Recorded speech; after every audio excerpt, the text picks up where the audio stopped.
Həqiqətən də nə qədər önəmli bir məsələdir. Ümumiyyətlə, yəqin ki, xəstəliklərin genetik baxımdan başqa da psixosomatik tərəfləri də olur.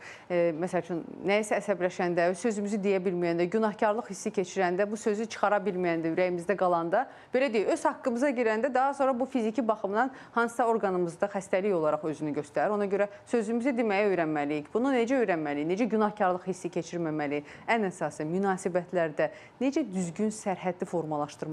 Ümumiyyətlə, sərhədlərin münasibətdə qoyuluşu bir çox insanlar üçün o fikrə gələ bilər ki, bu insan sərhəd qoyur məndən. Amma xeyr, bir münasibətdəki sərhəd qoyulursa, demək o münasibət daha uzun müddətli olur. Çünki orada xətrinə dəyməyə, kiminsə incitməyə, haqqına girməyə yer qoymursan. Bütün bu məsələləri biz efirimizin qonağı klinik psixoloq, psixoterapevt Rövşən Nəcəfovla müzakirə edəcəyik. Rövşən bəy, xoş gəlmişsiniz, sabahınız xeyir olsun. Xoş gününüz olsun, hər vaxtınız xeyir olsun, yorulmayasınız. Çox sağ olun. Ümumiyyətlə, psixologiyada sağlam sərhəd, bu nə deməkdir? Bunu bizə izah eləyərdiniz. Psixologiyada sağlam sərhəd bizim düşüncə və davranışlarımızla tənzimlənir.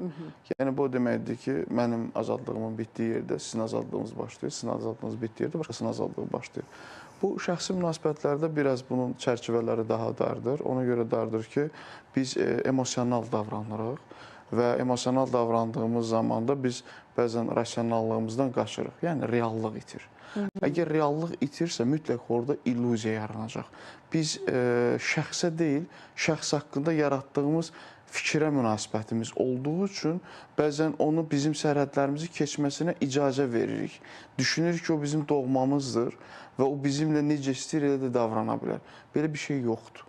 İnsanın əgər hər hansısa bir özgüvənini salacaq düşüncə və davranış varsa, mütləq orada stop düyməsini basmalıdır. Əgər o stop olmasa, onun özünə münasibəti dəyişəcək.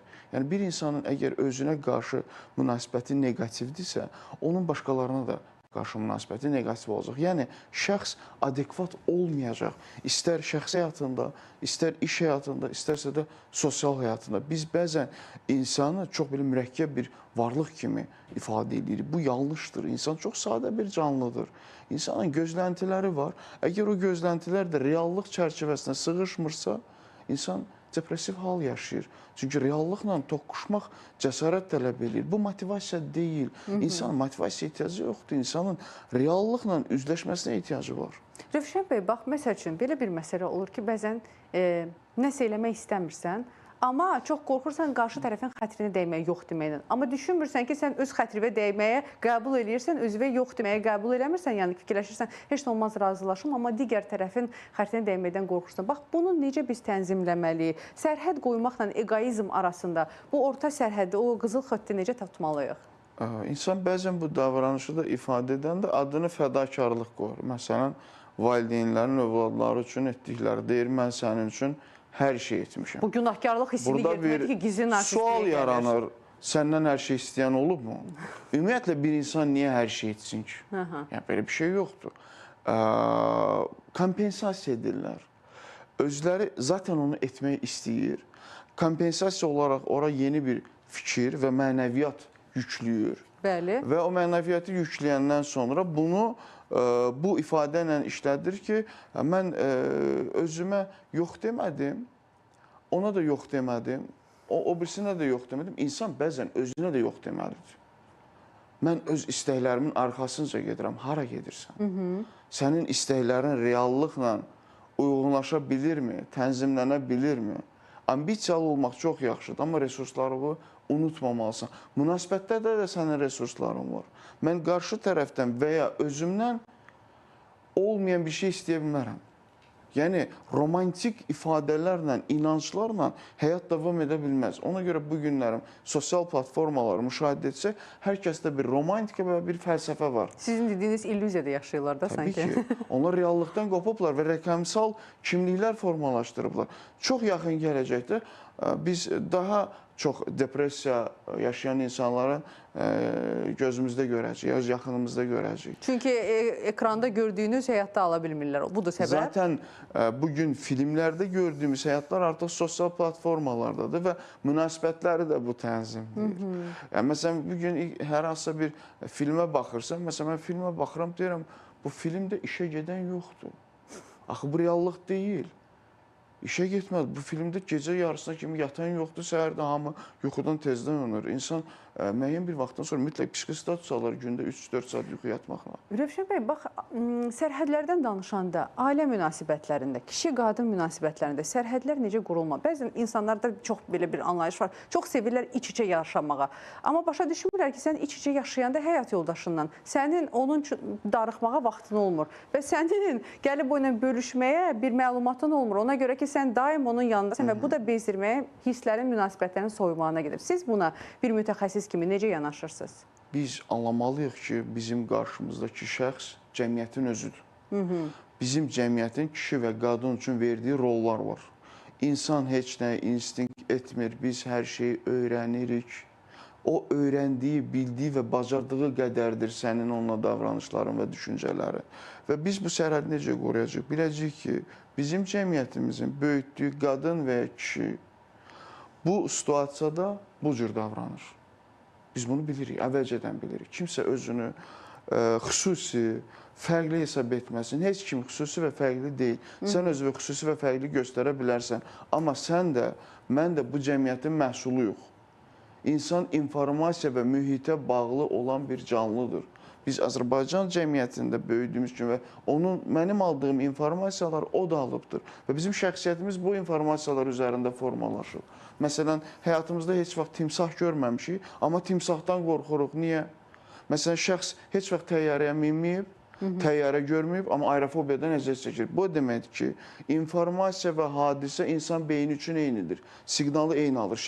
Şərt deyil ki, o hadisəni sən yaşayasan. Genetik səviyyədə keçir, yoxsa? Yox, informasiya kimi. İnformasiya olaraq. Və bugün münasibətlərdə də bu belədir. Biz sosial platformalarda hər hansısa bir dırnaqarası xoşbəxt həyatları görüb, mən də ondan istəyirəm deyiriksə, bu deməkdir ki, biz artıq illüziyanın qapısını açmışıq, içəri girmişik. Və yaxud da filmlərdəki münasibətlər real həyatda ola bilməz. Bəzən, məsələn, siz blogerlərdən danışdınız, sosial şəbəkələrdən. Belə bir videolar çıxır qarşıma və bu onların kontentinin stilidir, belə deyək ki. Ər-arvad bir bloq açıldılar və hər ikisi də öz çəkdikləri video materiallarda bir-birini əzirlər. Sanki zarafatla. Amma sən görürsən ki, bunun kökündə güclü aqressiya, gizli aqressiya dayanır. Bax, belə münasibətlərin olması, bu ailə dinamikasını davam eləməyə, bu insanlar üçün, gələcək münasibətləri üçün, eyni zamanda da uşaqlarının psixikası üçün nə qədər təhlükəlidir? Bilirsiniz, bu egoistlik bir cəhalətdir. Narsistlik də cəhalətdir. Yəni, kimsə özünü ağıllı hesab edib, narsist sayırsa, mən ona gülməyim gəlir. Və yaxud da mən ona ən yaxşı halda psixi statuslu bir pasiyent kimi baxacam. Çünki özgüvən başqa şeydir. Özgüvən, bax, məhz o sərhədlərdir. Yəni, insan əgər özünə güvənirsə, onun birinci olmağa ehtiyacı yoxdur. O 5-ci də ola bilər, 10-cu da ola bilər. O, olduğu yerdə zaten özü olacaq. Amma, nə bilim, cəmiyyətə bu günlərim uyğunlaşdırılan, sən egoistsən, sən narsist. Birincisi, narsist bir psixi statusdur və müalicə almalıdır. Yəni, bir narsist... Və bunun müalicəsi varmı tam olaraq? Təbii ki, hər şeyin müalicəsi yoxdur. Yəni, niyə yoxdur? Bizim heç bir fiziki xəstəliyimiz sağalmadığı kimi, psixi xəstəliyimiz də sağalmır. Biz sadəcə olaraq immunitet yaradıb, onunla yaşamağı öyrənirik. Mən psixi statusları qripə bənzədirəm. Necə ki, qripdən bir dəfə sağalandan sonra, bu demək deyil ki, yenidən qrip tutmayacaqsan. Özü soyağa versən, nə bilim, nizamsız olsan, sən yenidən xəstələnəcəksən. Bu psixi statuslarda da belədir. Rövşən bəy, bəzən valideynlər də uşaqlarını o qədər çox sevirlər ki, onları itirməkdən çox qorxurlar və günahkarlıq hissi yeridirlər ki, uşaq heç yerə valideynin yanından qaça bilməsin, nə xaricə gedə bilməsin, nə bilim, uzaqlaşa bilməsin. Və o günahkarlıq hissi ilə biz də böyüyürük özümüz və kiməsə yox deyəndə günahkarlıq hissi keçirir. Bax, bu günahkarlıq hissindən necə qurtulaq? Valideynlərin birincisi o sevgisi kompensasiyadır, o sevgi deyil. O sadəcə o egoistlikdir, özünü düşünməkdir. Mən səni dünyaya gətirmişəm ki, tək qalmayım. Çünki insan tək qalmaqdan qorxur. Yəni, digər məsələdə mən övladıma canımı verərəm, heç kim onlardan canını istəmir. Belə bir şey də təcrübədə heç vaxt olmayıb. Biz sadəcə ora real baxmalıyıq. Əgər uşağımızı gələcək üçün şəxsiyyət kimi formalaşdırmaq istəyiriksə, onun səhvləri və düzləri ilə birlikdə sevməliyik. Onun haransa bir davranışı və yaxud da sənə sevgisi sənin sevgini tənzimləyə bilməz. Yəni, əgər bu günlərim Azərbaycanda valideynlər düşünürsə ki, o övladını qoruyur, onda gərək bütün övladları qorusun. Çünki sən öz övladını qoruyub, ona təhsil verib, onu inkişaf etdirib, amma kənarda, çöldə, bayırda bir uşağı hansısa valideyn tənbihləyirsə, təhqir edirsə, onu fiziki şiddət göstərirsə, o sənin övladının qatili olacaq. Ümumiyyətlə, Rövşən bəy, bax, çox təəssüf, amma cəmiyyətimizin problemlərindən biri də odur ki, o fədakar ana obrazını bunu göstərmək və bu halda da əslində çox təəssüf, amma insanlar unudurlar ki, həyat yoldaşı ilə münasibət əslində övladla münasibətdən daha önəmlidir. Çünki sən birinci bu insanla ailə həyatı qurursan və daha sonra övladın olur. Və nə zaman ki, valideyn həyat yoldaşını ikinci plana atıb uşağa fokuslanırsa, sonra gələcəkdə uşağın ailəsinə də başlayır fokuslanmağa. Bax, bu münasibətlər, valideyn, uşaq həyat yoldaşı münasibətləri necə tənzimlənməlidir ki, gələcəkdə uşağın belə deyək, ailəsi ilə münasibətlərinə də qarışmış olmasın? Valideynlər uşaqlarına öz mülkiyyətləri kimi baxırlar. Özlərinin yeni oyuncağı kimi baxırlar. Bu deməkdir ki, cütlüklərin ümumiyyətlə başdan münasibəti sağlam olmuyor. Sadəcə olaraq bilirsiniz, sevgi və xoşbəxtlik kimyəvi bir prosesdir. Yəni bunun altına biz indi fəlsəfə doldurmuşuq, bu mənalandırmışıq və bu mənalandıqca da fəlakətə çevrilir. Amma bugün əgər endorfinin qalxırsa sənin və yaxud da dopaminin qalxırsa, serotonin balansın yerindədirsə, bu demək ki, beyində bir kimyəvi proses gedir və bunu biz müxtəlif nəsnələrdən əldə edə bilərik. Və bugün cütlüklər unutmamalıdırlar ki, uşağın varlığı və ya yoxluğu onların münasibətinə təsir edə bilməz. Bəli. Yəni, uşaq dünyaya gətirməmişdən öncə də bir psixi sağlamlıq mütəxəssisinə konsultasiya alsalar, bunlar onlara izah olunacaq ki, sən ümumiyyətlə ata-ana ola bilərsən, amma valideyn olmaq başqa bir anlayışdır. Yəni, biz bir anlayışlar arasında da bir sərhəd çəkməliyik. Və yaxud da bir kişi anlamalıdır ki, o uşaq dünyaya gətirsə, cəmiyyətin ona verdiyi rollardan biri ailənin məsuliyyətini daşımaqdır. Və yaxud da bir qadın anlamalıdır ki, o bu cəmiyyətdə yaşayır. Məsələn, bax, bu məsələyə nə gözəl ki, siz toxundunuz. Yox demək məsələsinə gətirəndə təəssüf ki, bəzən valideynlər şəxsi sərhədlərini keçərək uşaqlarının, onların ailə planlarına belə qarşılar. Məsəl üçün, gənclər ailə qurur, onlara heç bir-birini tanımağa imkan vermədən. Çünki bizim ölkəmizdə evliliyə qədər bir evdə yaşamaq düzgün sayılmır. Və insan hər iki bir insanla bir evdə yaşamır, bir məişəti bölüşmür. O başa düşə bilmir, bu adamla yaşaya bilir, yoxsa yox. Və bu partnyorunu tanımağa çatmadan valideyn deyir, yox, sizin uşağınız olmalıdır, uşağınız olmalıdır. Valideyn, gənclər öz valideynləri ilə bu sərhədi necə qorumalıdırlar ki, onlar onların şəxsi sərhədini keçə bilməsinlər? Qulaq assınlar, amma əməl etməsinlər. Valideynlər elə görüblər, elə öyrəniblər. Yəni, biz onları da qınaya bilmərik. Onların gördüyü reallıq odur. Biz bu günlərim artıq evimizdə oturub dünyanın hər hansısa bir şəhərindəki həyatı görə biliriksə, bu demək şərt deyil ki, biz o həyatı yaşayaq. O informasiyanı alırıqsa, demək biz də onu yaşayırıq. Əgər alternativlər görürüksə, deyirlər, necə olur ki, 20 il əvvəl, 30 il əvvəl, 50 il əvvəl insanlar bu cür yaşayır. Deyirdim, informasiya yox idi. Çünki beyin analiz sintezlə işləyir. Əgər yeni informasiya yoxdursa, demək, qidalanmağa yalnız bir məhsul varsa, biz o məhsuldan qidalanacağıq. Çünki insan adaptasiya olunan bir canlıdır. Əgər orada artıq alternativ məhsullar varsa, insan başlayacaq müqayisə etməyə, bahalı, ucuz, keyfiyyətli, keyfiyyətsiz, kim bunu çox yeyir, kim az yeyir. Bu münasibətlərdə də belədir. Və bu günlərin valideynlər anlamalıdırlar ki, sabah onlar həyatda olmayanda zaten övladları onların tək qalacaq.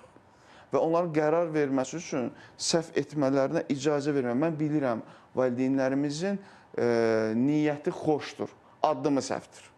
O niyyəti xoşu olması üçün, səmimi olması üçün buraxın, insan səhvləri ilə böyüsün. Çünki insan ən yaxşı valideyn elə onun səhvləridir.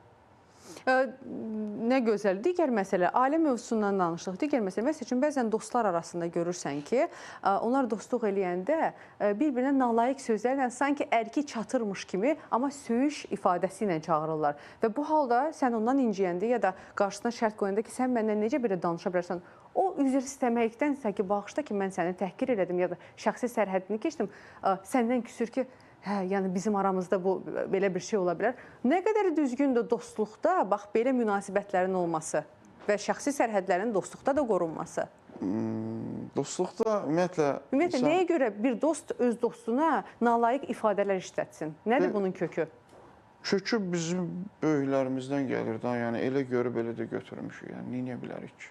Yəni aqressiyadır, yoxsa bəlkə paxıllıqdır, bəlkə əzmək istəyirdi ki, sən məndən üstün ola bilməzsən. Bir insana sevgisini ifadə edir. Biz onun yalan və doğru olduğunu bilə bilmərik, özü etiraf etməsə.